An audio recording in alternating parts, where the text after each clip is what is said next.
All right, guys. Good evening and welcome to today's broadcast. My name is Tweetwee. Of course, you know already. This is another 30 minutes with me again, and today it's going to be another interesting program, another interesting show. So I welcome you. So today on the program we'll be looking at just basically one thing, and it's about government magic, lies, and confusion. No doubt, in since 1999, if we don't have to go too far, uh, we cannot but see how much government have lied and how much confusion we've seen in governance in all of the attempt to deliver on promises, so working together, agencies of government going against one another, and of course, government not being transparent on policies, and in most cases, the many lies they tell when it gets to do with fight against corruption, projects, delivering on contracts, and so much more. So today on the program, I've divided it into two different parts. The first part of the program is where we get to talk about the interagency fights we see in this Buhari's government and the incompetence of Buhari's government. Yeah, you want to agree with me that since 2015, the government has shown from every angle that it's really incompetent, and our president also has really shown that perhaps it's not in charge. So this we'll be looking at today, and also the other part of the program is about Lagos State. Yeah, we cannot deny the fact that Lagos State now one state in the country that has always run its activity in secrecy. So it's just going to we'll look at that in two parts: the allegations against the Speaker of Lagos State House of Assembly, and as well as everything that Lagos State represents, especially the recent statements on the fight against COVID-19. So this one, I title it Lagos State, the Center of Lies and Embezzlement. So guys, stay with me as we go on this beautiful ride together. It's just going to be 30 minutes together. So before we start, let's just take a quick break, and then we'll come back to look at the first part, which is about the interagency fight and the incompetence of Buhari's government.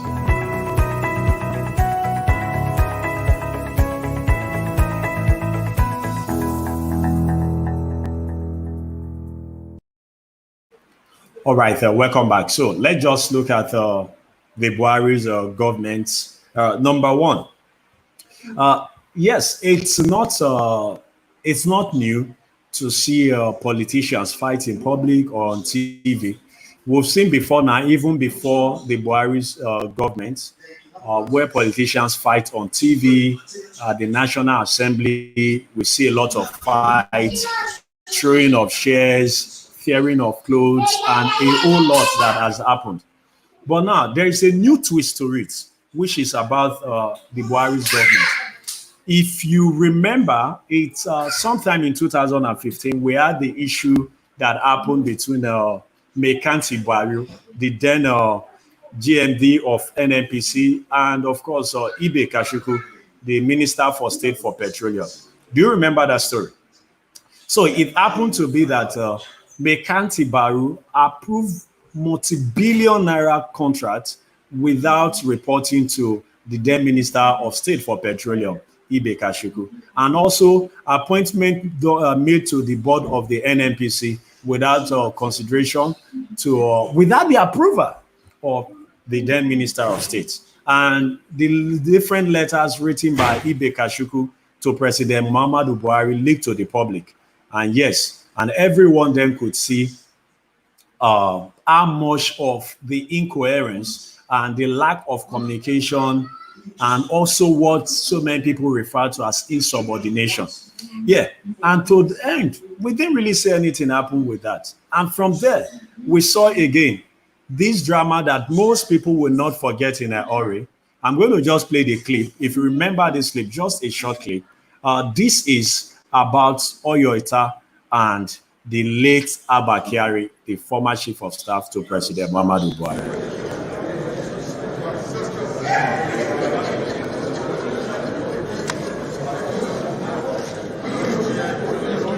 There is really no, the audio to that conversation is not really clear, but we all can remember what happened then when Oyoita, the head of service, reported that she's not aware of the so many things that the chief of staff has done as regard the reinstatement of Alhaji Maina.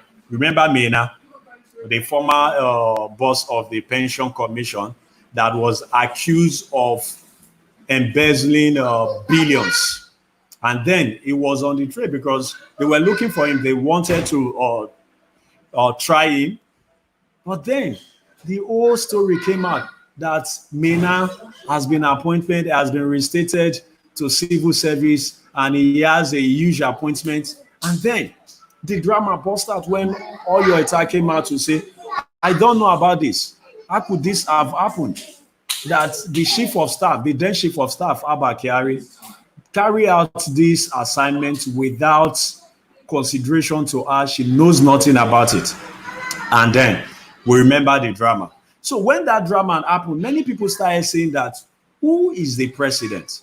Is President Muhammadu Buhari really the president, or is just a figurehead in quotes?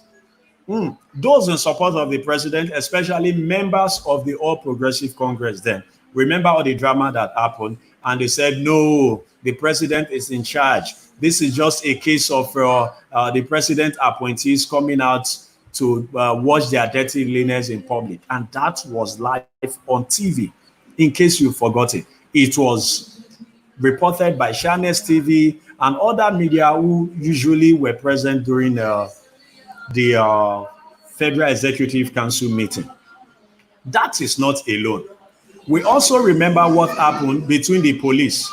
Remember the drama between police when the police accused the army of killing several police officers who went as far then, remember, in Taraba to arrest a criminal, a kidnapper by the name Wadume. Remember how the army intercepted the police on the road, and then the fight comes social media again, police and army on social media. Away from that, we get the Okaba story, the image or the video of Aisha Buhari fighting in the villa. Remember that video that was leaked by the daughter of Mama Dora? This, so many things to show that this Buhari's administration, they highly incompetent. And then, even while people want to say, okay, maybe all of this doesn't have to do with us.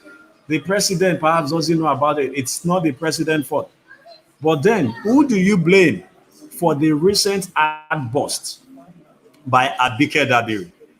Remember that Abike Dabiri granted interview accusing the Minister for Communication and Digital Economy of throwing members of a commission out of the office space given to them by the Nigerian Communication Commission. Yes, they had to go on social media.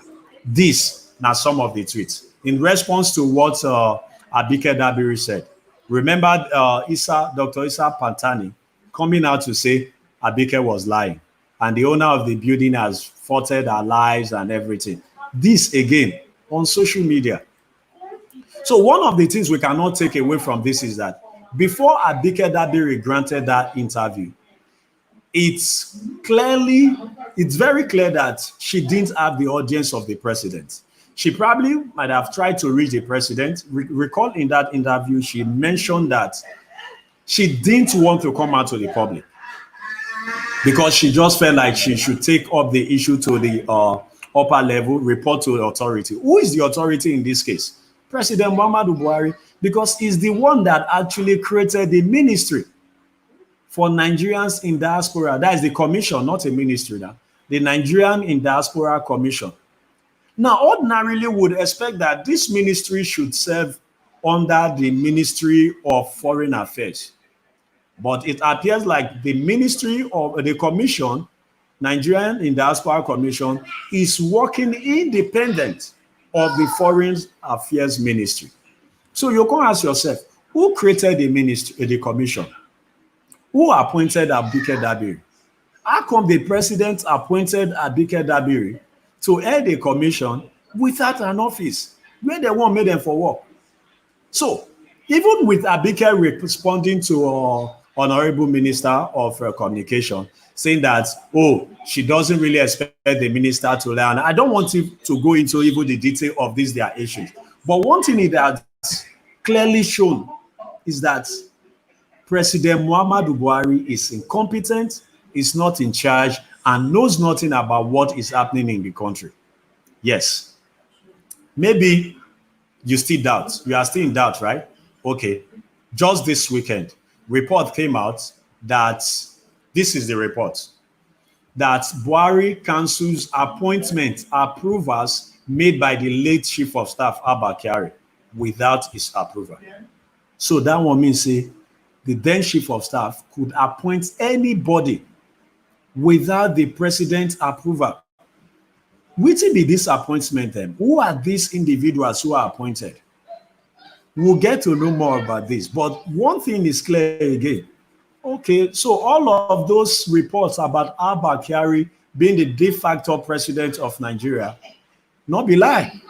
Because if not be true, we no go come see. Because if Abba Kyari is still there alive and I still be the Chief of Staff, we probably would not know that, oh, there are some appointments or there are some memos and things that doesn't even get the consent of the president before it was approved, or whoever approved it, that the Chief of Staff gets to approve everything. We for not know. But upon the appointment of a new Chief of Staff, which happens because Abba Kyari happened to be no more, we now get to know that there are several appointments made by Abba Kyari that the president does not know about. So that is another sign. It is clearly enough that the president does not know much about what is happening in Nigeria. So if President Muhammadu Buhari does not know this much, then why is he the president? Why is he the president? Because no matter how we look at it, for those who perhaps have this soft spot for the president, yeah, no matter how much you want to achieve in the regime, we cannot continue to have your appointees fight on social media. Because if they have your audience, if they can access the president, if they can have conversation with the president, there probably wouldn't be any need to go on social media or granting that interview by Abike Dabiri in the first place. Because all of those things would have been addressed by the president. Yes, it would have been addressed by the president. But now, the president is nowhere. Maybe na person that they call and they take it. In fact, they see the president. So for each time these guys comes on social media or grant interview or do a press release, that means the president perhaps does not even know about some of the press release, some of the statements that were released to the public as statements from President Muhammadu Buhari. So a lot of things there. That means if he does not really know this much, now be say they will not thief the country die and the president no go know. Because another angle, I don't even want to go into that, which is about the Ministry of Human Disaster Management, talking about the National Social Investment Program, the Empower, the market money, and even the school feeding program.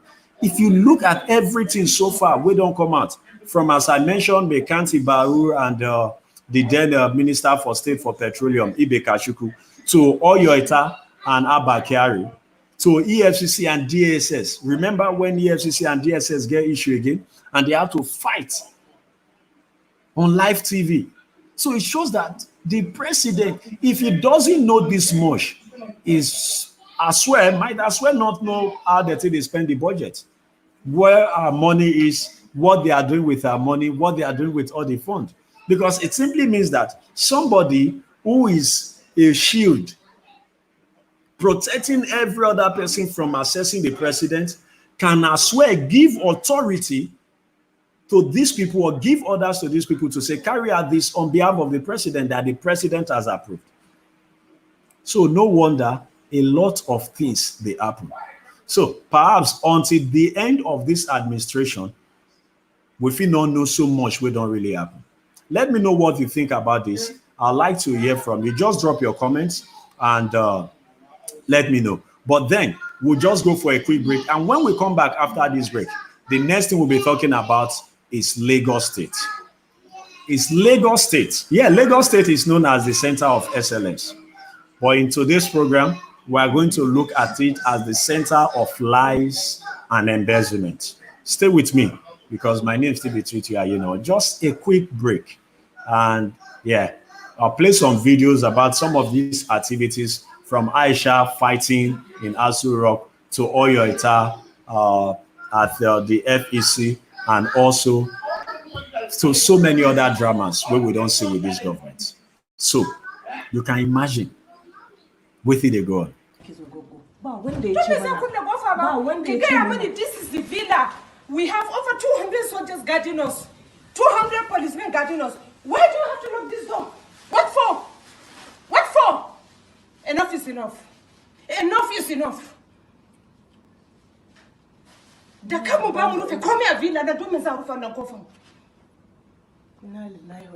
me know when you are leaving this place. Let me know. Enough is enough.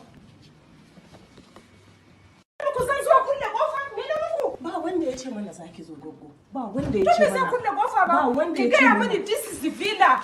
We have over 200 soldiers guarding us, 200 policemen guarding us. Why do you have to lock this door? What for? What for? Enough is enough. Enough is enough. Let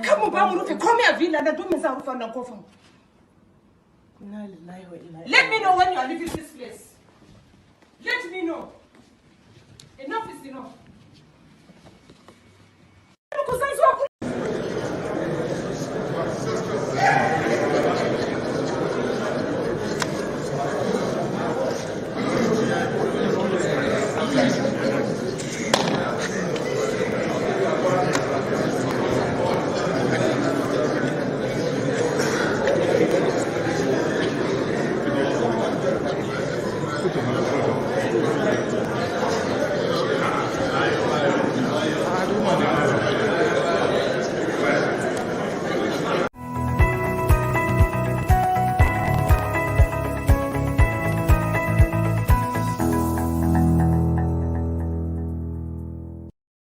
All right, welcome back, guys. The first thing we want to look at as we get to talk about Lagos, the center of lies and embezzlement, is this.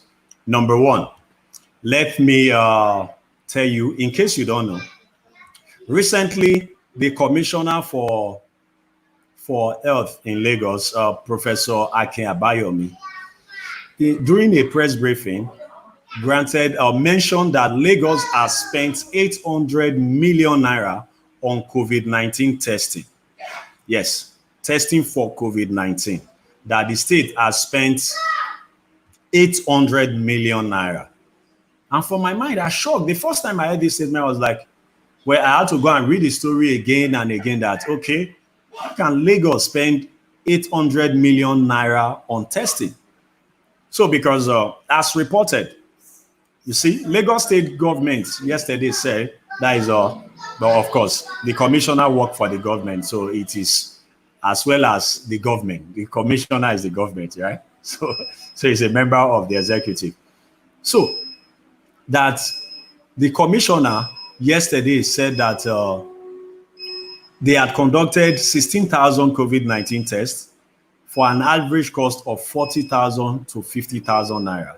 Therefore, they have averagely spent about 800 million. And where are they? I just laugh like, come on. How you say I don't spend 800 million on COVID-19 tests? When from all we know, the kits, the test kits for COVID-19, all that we have in Nigeria now donation. For example, in case you don't know, The coalition against COVID-19, which is the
Welcome back, guys. Sorry for the break. I'm very, very sorry. The power just went off here, and in fact, my backup system, which is the UPS, I don't know what happened. It went off as well. So I'm very sorry for that. I'm very, very sorry. So, wow, it's very, very bad. Okay. I don't know. Let me just correct something about this. And okay.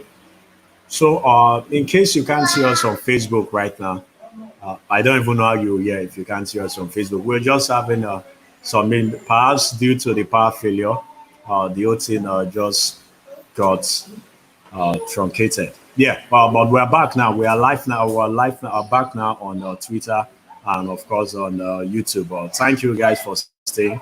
Okay, so just to continue the conversation, as I was saying before now about the statement made by the Honorable Commissioner for Health in Lagos, where he said that the state has spent as much as 800 million naira on COVID-19 testing. So this cannot be true. The reason this cannot be true is that every of the items used for COVID-19, the testing kits, were by private individuals, donations from private individuals. For example, this is something you have on the screen here. As reported by Business Day, this is when the flour mills of Nigeria donated 35,000 COVID-19 test kits, and Lagos received 10,000 of the 35,000 test kits donated by flour mills of Nigeria. And this was reported on May 7th. And even at that, flour mills of Nigeria, in this particular report, said they have additional 25,000 COVID-19 tests that will soon be delivered to them, and they will have hand it over to the NCDC for distribution to the various states in Nigeria. So, and according to the NCDC, the total number of COVID-19 tests so far in Nigeria, tests, not individuals, because if you can see on the screen, as NCDC put it, it is basically this number of samples tested, which is 41,907. This is as at May 14th. No, May 21st. Yes, as at May 21st. Just 41,000 tests so far by NCDC. And Lagos, 18,000 tests. Now, the coalition against COVID-19, that is the private sector-led coalition against COVID-19, donated 250,000 test kits. Yeah, the total number of what they gave for testing is 400,000 kits.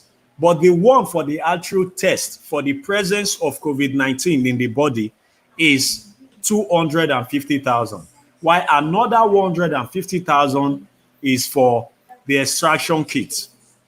So my question therefore is that if only the coalition against COVID-19, that is the private sector, had donated 250,000 test kits, where Lagos can spend their money on testing from? Where's the money from? From sending a bus to collect sample or what? Because all you need to run the test is the test kit. So if the test kit has been given for free, why not they like give us soon and spend 800 million? Let's not forget that even in Lagos state government got 10 billion naira from federal government of Nigeria. And even at that, Jack Ma, remember the first donation that we received in this country? Jack Ma donated 20,000 test reagents, the things that will be used to test for COVID-19, 20,000. The total test so far in Nigeria is 41,907. So where Lagos can spend 800 million on for test? So this is the reason why I'm saying Lagos is the center of lies and embezzlement. The embezzlement comes after because that money they must tell us, because at the end of all of this, private sectors donated and contributed so much to Lagos for in the fight against COVID-19. If you do not forget, if you have not forgotten rather, you recall Access Bank, GT Bank, the Dangote Foundation, and even so many big agencies, including, of course, the AIM group, donating isolation centers to Lagos State government. Therefore, you want to ask yourself, how Lagos can't they spend this money? Where? Then, so the other issue that has to do with Lagos again, it is, of course, the allegations against the Speaker of the Lagos State House of Assembly. Yes, the Speaker of Lagos State House of Assembly. So many allegations as reported by Sarah Reporter that one is spent to over 258 million for printing of invitation card for the inauguration. Wow. Though some of these claims, Obasa has said that they are all lies. It's just some of the works that our reporter is doing to fulfill the ambitions of their paymaster. But why I'm taking up this issue about the allegations against Obasa is that this is not the first time we are hearing that speakers of Lagos State House of Assembly, they shop money. You know, remember the case against the former Speaker of the Lagos State House of Assembly, Kuforiji. Yes, that particular case at that time, when he was still Speaker, he was cleared of all allegations until later when he left office that the EFCC began the trial again, and they were bent on trying him for all the allegations and accusations against him. So if Lagos speakers, the speakers of Lagos State House of Assembly, have this much fund to spend, then you want to imagine the number of embezzlement going on at the executive level. Yes, let's not forget that until recently, even with the approval of President Muhammadu Buhari granting autonomy to state houses of assembly, we still understand some of the things that happen in Lagos that perhaps it might not really work or be possible in Lagos because of the leadership structure in Lagos, where everyone bowed to instruction from the party leader, and of course they don't really get to fight except they have internal issues already.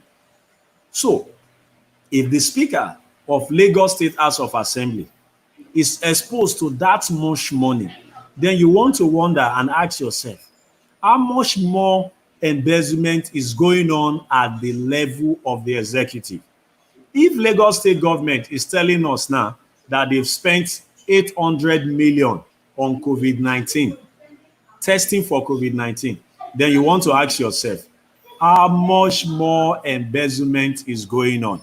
We know about COVID-19 because it is not at the state level, right? We are aware of the several donations because different body, private sector and international body are contributing to help fight COVID-19 in Nigeria. So we can as well, it is very easy for us to track the fund, to know how much each state is getting in support, especially for testing, and contributions by the private sector to set up isolation center. So it becomes very easy for us to know that, oh, Lagos, you have to explain to us what you spent the 800 million on. Because we know you got 10 billion from federal government. Most of the isolation centers in Lagos are donations by private sectors. So where Lagos can spend the money on? Well, this is where I want to draw the curtain on today's program. But just think about it. Lagos is not just the center of excellence. It's also the center of lies and embezzlement. This is the state, the richest state in Nigeria in terms of IGR and every other thing. Yet, the level of development in Lagos, my brother, not thinker. My name, Natwitu, and this is where I want to thank you very much for being a part of the program as we look at the confusion in Buhari's government and the old Lagos Buhara. So until tomorrow again for another 30 minutes with me, I say thank you very much for your time. For those that joined us on radio, yes, on CRN radio, and of course those watching on YouTube and on Twitter and Facebook, thank you very much for your time, and thank you for making this an interesting time. We'll do this again tomorrow, but please, I want to apologize again for the break in transmission. It was due to power failure. I thought I had everything settled with the backup system, but the backup system failed, and yeah, I was connected to the backup system. Maybe I don't really have to go explain so much, but I'm just feeling bad it happened. I'm very sorry because I know how inconvenient that can be. So thank you very much, guys. We'll do this again tomorrow, another 30 minutes with me. I'll say bye-bye. Do have a wonderful day.